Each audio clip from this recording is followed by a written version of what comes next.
While millions lose their jobs, their homes, their life savings, there's a group that sees economic collapse as Christmas morning.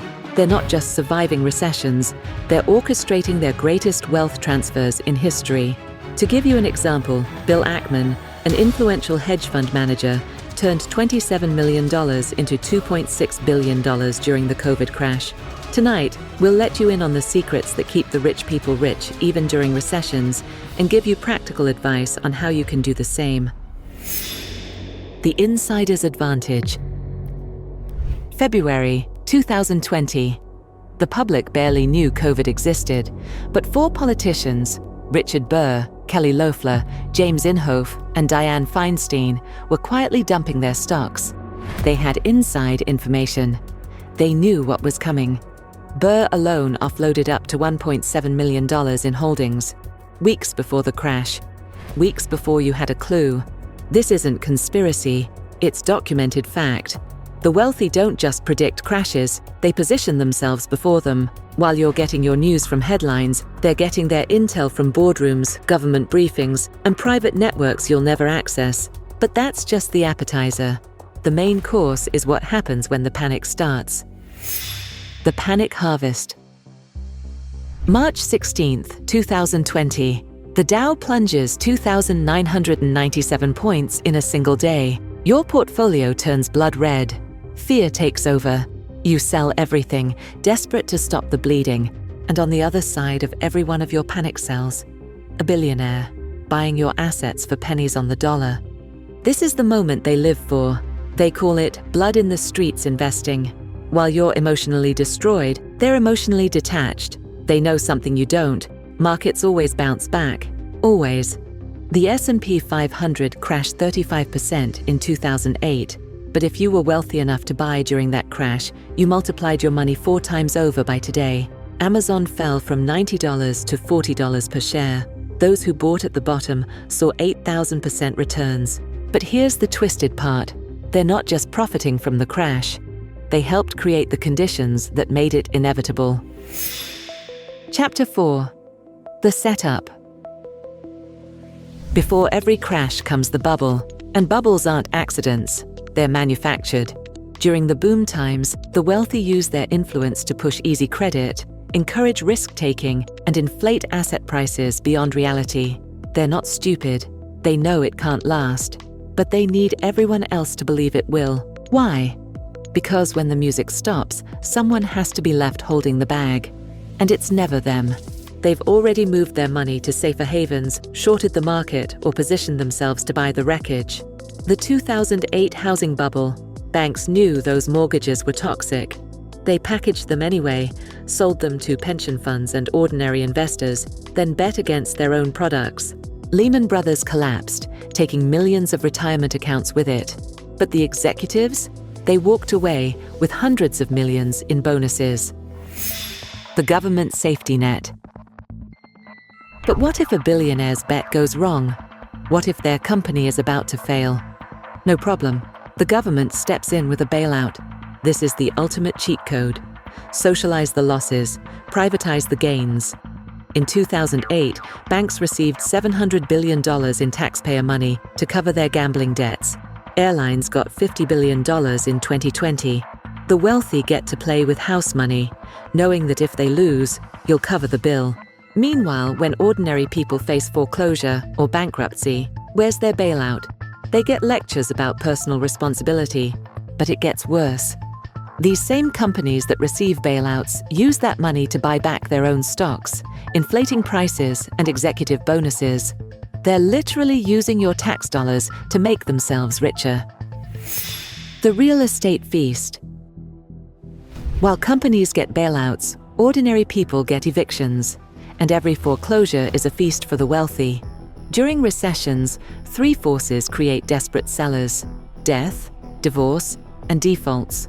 People lose jobs, can't pay mortgages, and need to sell fast. Desperate sellers mean discount prices. But who has cash to buy when credit is tight? Only the wealthy. They swoop in, buying properties for 30 to 50% below market value, then rent them back to the same people who lost them. It's a perfect system. Create the crisis, buy the assets, rent them back at a profit. BlackRock alone owns over 80,000 single-family homes. They didn't build them, they bought them from families who couldn't afford them anymore. The labor discount. Economic crashes don't just create cheap assets, they create cheap labor. When unemployment spikes, workers lose all their bargaining power. The wealthy can slash wages, eliminate benefits, and demand longer hours. After all, there's always someone desperate enough to work for less. Amazon's wealth exploded during COVID, while their warehouse workers faced dangerous conditions for poverty wages. When people are desperate, labor becomes a commodity to be bought at the lowest possible price. This isn't just about immediate savings, it's about reshaping the entire economy in their favor. Each recession permanently shifts more power from workers to owners. The infrastructure grab. When governments need to stimulate the economy, who do they turn to? The same wealthy individuals and corporations who caused the crisis.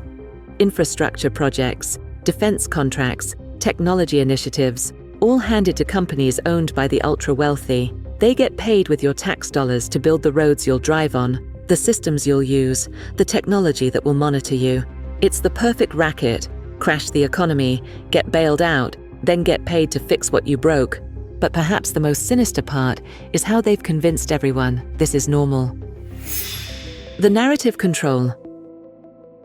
The wealthy don't just control the money, they control the story.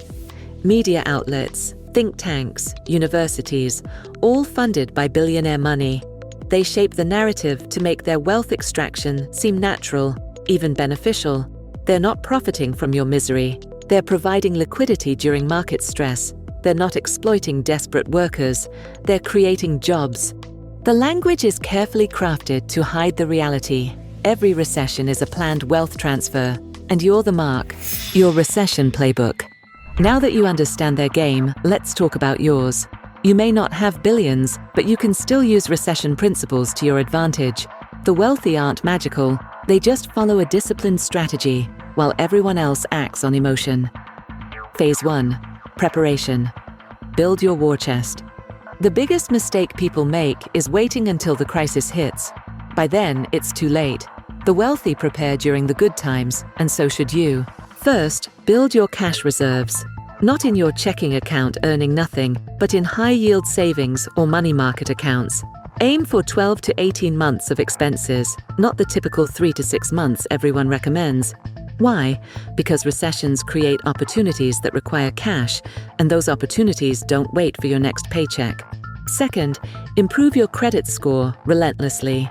When recession hits and banks tighten lending, they'll only lend to people with pristine credit. Pay down debt, keep old accounts open, never max out credit cards. Your credit score becomes your weapon for accessing cheap money when assets go on sale. Third, develop recession-proof skills. Learn digital marketing, coding, healthcare, or essential trades. These sectors either grow during downturns or remain stable. The wealthy invest in businesses that thrive in bad times. You should invest in skills that do the same. Phase 2. Positioning. When the storm clouds gather, watch for the warning signs.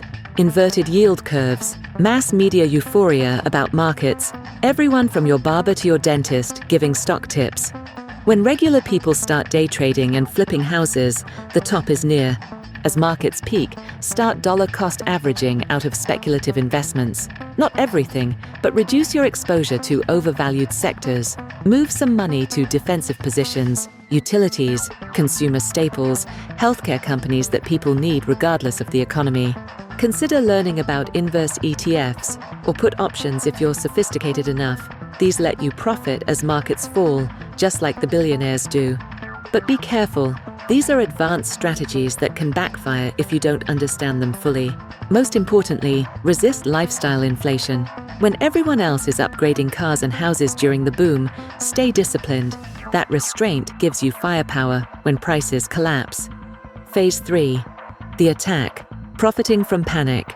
When the crash comes, you'll be tempted to panic like everyone else. Don't. This is your moment. While others are selling in fear, you're buying with purpose.